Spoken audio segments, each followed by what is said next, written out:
चाया कुछ नहीं।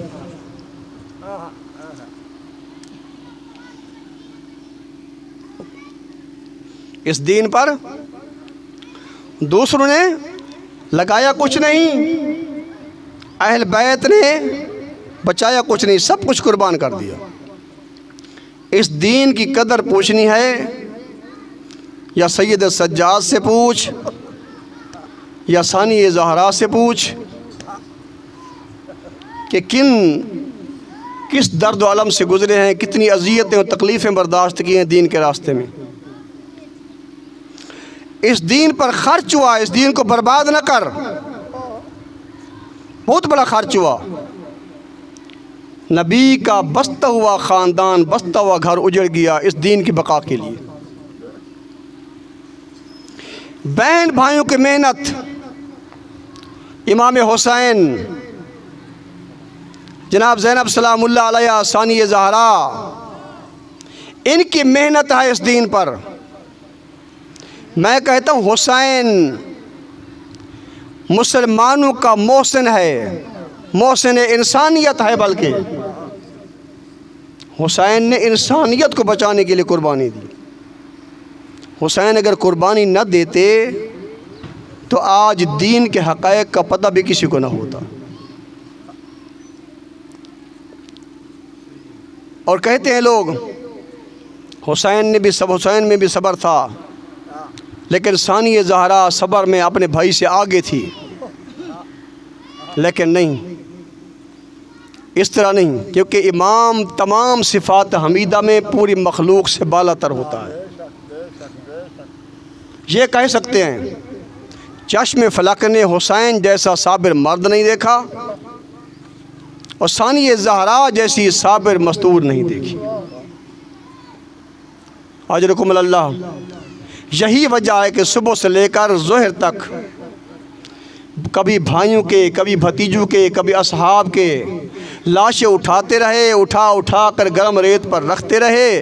किसी ने हुसैन के रोने की आवाज़ नहीं सुनी। लेकिन जब हम शक्ल पैगंबर घोड़े की जीन से ज़मीन पर आए और पुकारा, उस वक्त इमाम की आंखों के आगे अंधेरा छा गया। इमाम अपने बेटे की तरफ दौड़े और इमाम लाश के करीब जाकर गिर पड़े और फिर अपने आप को बड़ी मुश्किल से अली अकबर तक पहुँचाया। कैसे गए? साहिब रियाज़ुल कुद्स लिखते हैं, इमाम पर लाश पिसर जानू बजानू व बाजू बाजू रसीद। इमाम अपने बेटे की लाश पर ऐसे गए जैसे छोटा बच्चा चलता है और चलते चलते बड़ी मुश्किल से जाकर फवाजा खद्द वाला खद्द ही अली अकबर के रुखसार पर अपना रुखसार रखा। रुखसार रख कर कहता है, या बुनैया बादका अलद्दुनिया बादकल आफा। अली अकबर, ये मुश्किल काम है, तुझ जैसा जवान बेटा चला जाए और हुसैन तेरे बाद जिंदा रहे, ये मुश्किल काम है। उसके बाद कहते, कातल अल्लाह कौमन कातलूक, अल्लाह उस कौम को कत्ल करे अली अकबर जिसने तुझे कत्ल किया। उसके बाद उमर इब्ने साद की तरफ मुँह करके कहते हैं, जबना साद कत्ल अल्लाह रहमक, अल्लाह तेरी नस्ल को ख़त्म करे, तूने मेरी अली अकबर को खाक में मिला दिया। अजरुकुम अल्लाह, अल्लाह तेरी इबादत कबूल फरमाए। आज़ाद और 10वीं का दिन था। हुसैन बहते हुए दरिया के किनारे पर 3 दिन के प्यासे खड़े थे। अपने होंठों पर कभी खुश्क ज़ुबान को फेरते थे, कभी ठाठे मारते हुए पानी फुरात के पानी की तरफ देखते थे, कभी फौज अशकिया की कसरत की तरफ देखते थे, कभी नबी ज़ादियों के खैमे की तरफ देखते थे। फिर दर्दनाक बयान करते थे, कहते थे कि या अबताल सफ़ा या फरसान अलहजाम, ऐ मेरे मैदान जंग के शाह सवारो, ऐ मेरे शेरो माली उनादिकुम फला तुजीबून, ऐ मुस्लिम बिन औसजा, ऐ हुर बिन यजीद रियाही, ऐ मुस्लिम बिन औसजा, ऐ हबीब बिन मज़ाहिर और सब, ऐ ज़ुहैर बिन कैन, सबको बारी बारी नाम लेकर पुकार रहे थे। माली उनादिकुम फला तुजीबून, तुम्हें क्या हो गया है? पहले मेरी एक आवाज़ पर सारे लब्बैक कहते थे, आ जाते थे, और एक आवाज़ पर आ जाते थे। आज मैं तुम्हें बुलाता हूँ, मुझे जवाब नहीं देते हो। अदुकुम फला तस्मऊन, और मैं तुम्हें पुकारता हूँ, आवाज़ देता हूँ, मेरी बात सुनते नहीं हो। मेरी बात सुनते नहीं हो। फतवो हरम रसूलुल्लाह तगातल आम, आओ इन रसूल ज़ादियों के पर्दों की हिफाजत करो, अशकिया को इन रसूल ज़ादियों के पर्दों खैमों से दूर करो, आज़ाद आ रहो। फिर रो कर कहते हैं हाँ तुम्हारी वफ़ा में कमी नहीं है, वरना तुम ज़रूर आते, लेकिन तुम ऐसे रास्ते पर चले गए हो जिस रास्ते पर कोई गया हो वापस नहीं आता। मैं भी तुम्हारे पीछे पीछे आ रहा हूँ। और ये थे हुसैन। और दूसरे मैं कहता हूँ चश्मे फलक ने सानिए ज़हरा जैसी कोई मस्तूर नहीं देखी जो हिम्मत का बुलंद पहाड़ हो। अजरकुमुल्लाह, अजरकुमुल्लाह, जो हिम्मत का बुलंद पहाड़ हो। 11 मुहर्रम की रात, 11 मुहर्रम की रात ऐसे गुजारी कि बड़े बड़े बहादुरों को महव हैरत कर दिया। छोटे छोटे यतीम बच्चों को भी इकट्ठा कर लिया, बेवारिस मस्तूरों को इकट्ठा भी कर लिया। इन यतीमों को इकट्ठा करके, मस्तूरों को इकट्ठा करके, इन तमाम को इकट्ठा करके नमाज भी अदा कर ली, सैयद सज्जाद को भी बचा लिया।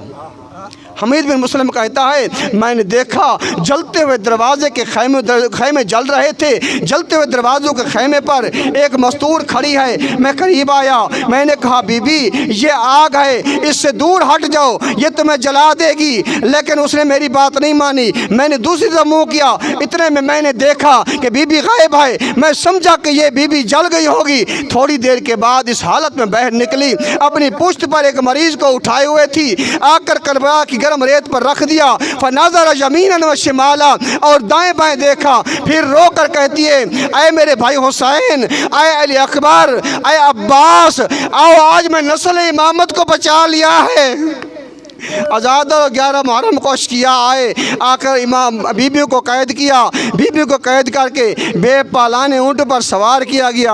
अब सवार करने वाला तो कोई नहीं था, खुदा जाने कैसे सवार हुई। ज़ियारत के जुमले, बीबी ज़ैनब की ज़ियारत के जुमले हैं, यही कुछ मिलते हैं कि जब सवार करने लगे बीबी मुड़ मुड़ कर दरियाए फुरात के किनारे की तरफ देखती थी, अब्बास की लाश की तरफ देखती थी और रो कर कहती अब्बास जब पहले सवार होती थी तो आता था, मुझे सवार कराता था, क्या वजह आज तुम्हें सवार कराने के लिए कोई नहीं आए, अब्बास मुझे सवार कराओ। बीबी रो रही थी और फुरात की तरफ देख रही थी। खुदा जाने कैसे सवार हुई बीबी, बस जिस तरह सवार होना था हो गई।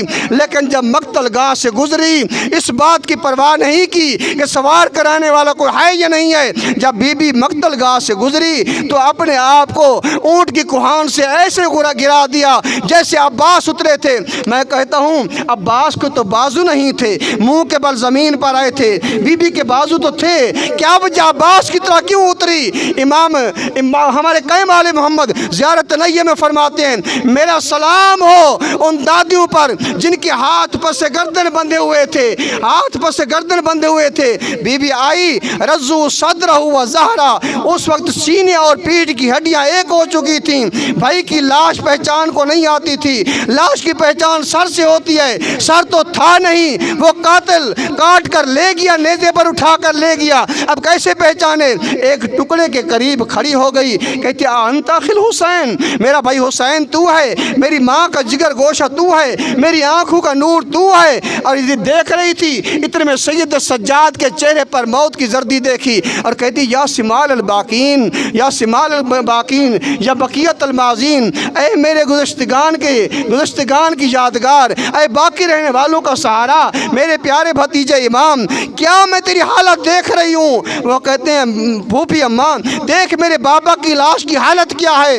इमाम ने, बीबी ने इमाम को तसल्ली दी, देख कर कहती है मेरा बेटा अब जब्त किया, मेरा बेटा सब्र करो। उसके बाद बीबी ने जब्त से काम लिया, मदीने की तरफ मुँह करके कहती है या जद्दा सल्ला अलैका मलिकुस्समा, ऐ नाना तुझ पर तो जब तेरी शहादत हुई थी तुझ पर तो फरिश्तों ने नमाज जनाजा पढ़ी थी। हाजा हुसैन बिलारा, ये तेरा हुसैन जिसको अपने कांधों पर सवार किया करता था, जिसकी सवारी बनता था, जिसकी नाज बर्दारियाँ करता था, आज देख तेरा हुसैन तो करबला की गर्म ज़मीन पर पड़ा है, मुरम्मल बिद्दमा, खाक खून में गिलतान है, मुकद्दल आज़ा जिस्म पामाल हो चुका है, मसरूब इमामत वर्रिदा लिबास लूट लिया गया है। या जद्दा आए नाना बनातों का सबाया तेरी बेटियां तो कैद हो गई हैं, ज़ुरैयतों का मुकत्तला, तेरी ज़ुरैयत शहीद हो गई है। आज़ाद और जो ऐसे बहन थे, इन बहनों को सुनकर उसकी आप भी रो रहे थे।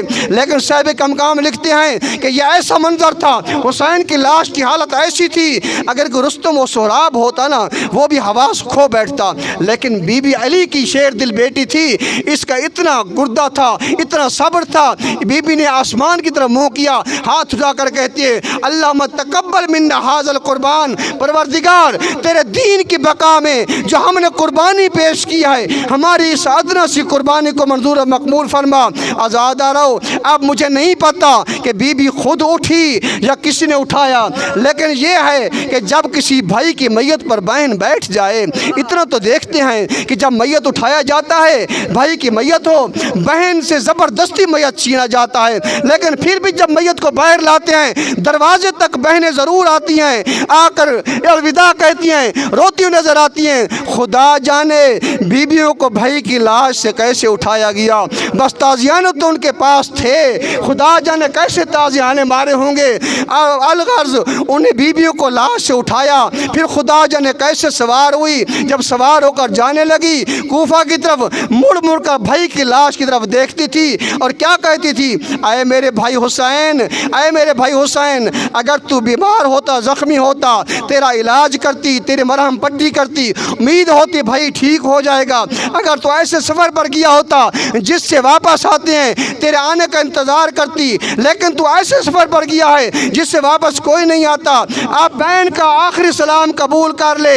तेरी बहन कैद होकर तेरे इस मिशन की हिफाजत के लिए और तेरे मिशन की फैलाव के लिए, इंतशार फैलाव के लिए ये कूफा और शाम की तरफ जा रही है।